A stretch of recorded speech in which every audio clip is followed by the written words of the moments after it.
This is Real News Media TV, coverage you can trust. Please like, share, subscribe, and hit the notification bell. Select all for daily news updates. Police probing murder outside Ocho Rios attraction. Detectives in St. Ann have launched an investigation into the murder of a man in Ocho Rios on Saturday. The deceased has been identified as 25-year-old laborer Rasheen Housen, otherwise called the brother of Buckfield in St. Ann. It is reported that explosions were heard in the vicinity of the Little Duns River Beach about 7:30 p.m. The police were summoned and Housen's body was found in a pool of blood at the gate of the popular attraction. The police have not yet established a motive for Housen's murder. Expect increased rainfall until Thursday, says a Met Service. The Meteorological Service is warning Jamaicans to prepare for 5 days of increased rainfall starting Sunday. It said a trough of low pressure currently across the Eastern Caribbean is expected to move into the vicinity of Jamaica on Sunday. It added that this trough should remain across the area and result in unstable weather conditions island-wide through to Thursday. The current forecast is for cloudy conditions with periods of moderate to heavy showers and thunderstorms, especially during the afternoons and evenings, to affect the sections of most parishes, and especially southern and northeastern parishes, beginning on Sunday, a release from the Met Service said. It said strong gusty winds are likely to occur, especially in the vicinity of thunder showers. The Met Service urged fishers and other marine interests, especially those on the south coast, to exercise caution as sea conditions will deteriorate in the vicinity of showers, thunderstorms, and strong gusty winds. Gas station attendant robbed at a gunpoint in St. James. The Anchovy police in St. James are investigating a robbery at a Cool Oasis service station in the parish. The incident took place about 11 a.m. Sunday.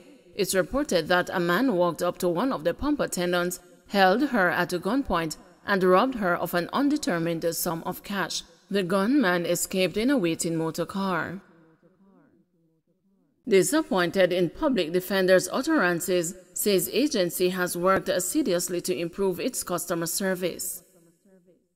The Passport, Immigration and Citizenship Agency says it is disappointed at being named by acting public defender Herbert McKenzie as one of the 3 state agencies Jamaicans complain to that office about the most. McKenzie, in participating in a panel discussion put on by the Office of the Political Ombudsman in recognition of its 20th anniversary earlier this month, said there is no shortage of complaints at the Public Defender's Office with respect to PICA, the Registrar General's Department, and the Criminal Records Office. The commonest one we get, and it applies to all 3, you pay for a service advertised at, for argument's sake, $8,000, and you get the service or the item in 3 days, $10,000 or $15,000, you get it in 24 or 48 hours. Far too often, citizens pay the prescribed sum for these guaranteed services, and at the end of the period, they are nowhere closer to getting in than before they approached the entity,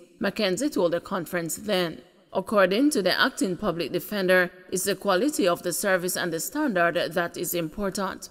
But PICA, in a letter to the news signed by its chief executive officer, Andrew Winter, said it noted with interest the August 16 article carried by the news in which the public defender singled out PICA as one of 3 state entities offering substandard service to the public.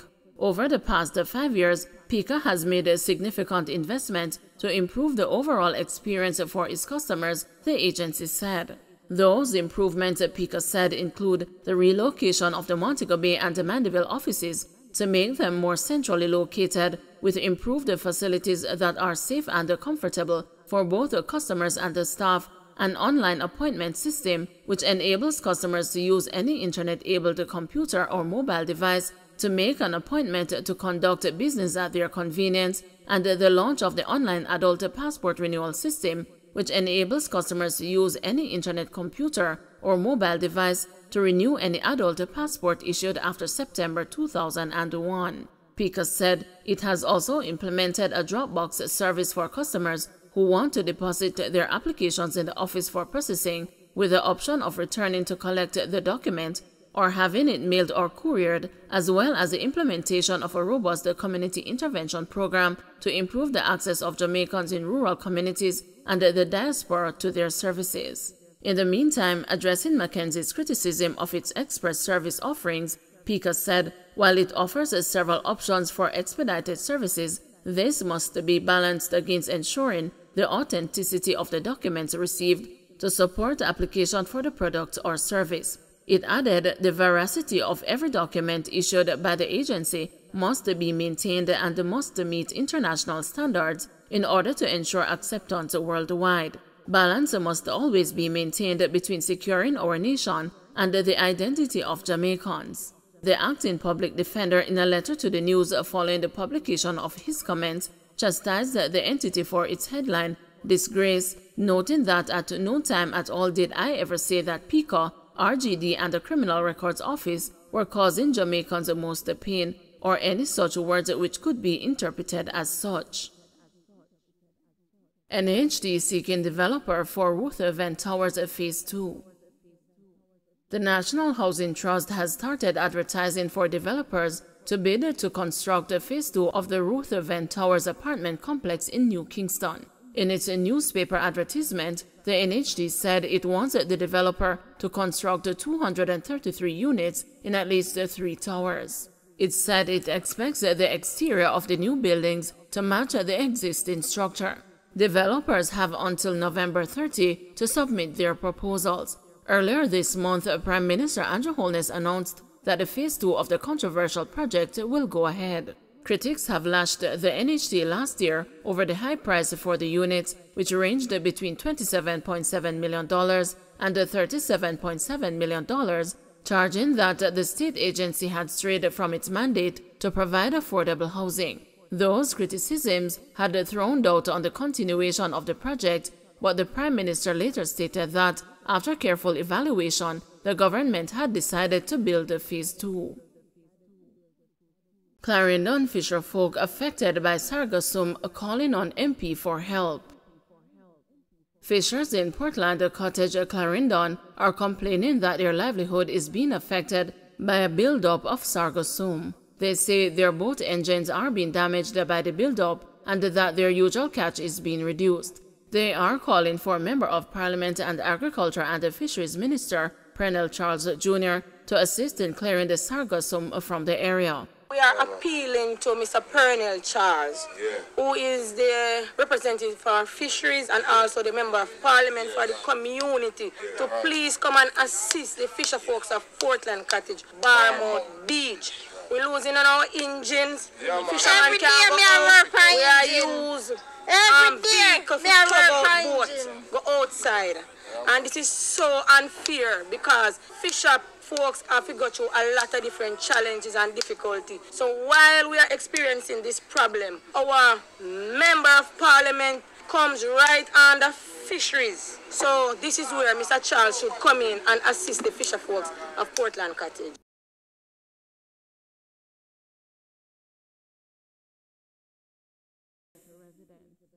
Residents of 2 St. Elizabeth communities are expressing frustration as uncollected garbage piles up along the roadways. The news on Sunday visited the Lewistown and Kilmore communities in southwest St. Elizabeth, where the contents of overstuffed garbage receptacles spilled onto the streets. One resident of Lewistown, who gave his name as Junior, said the waste has not been cleaned for months. He said the odor emanating from one garbage skip has forced the closure of a community bar.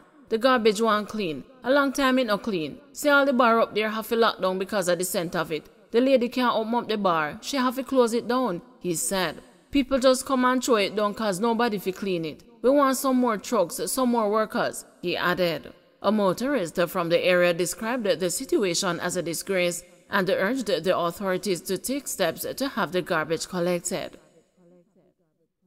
Don't forget to like, share, subscribe, and hit the notification bell. Select all for daily news updates.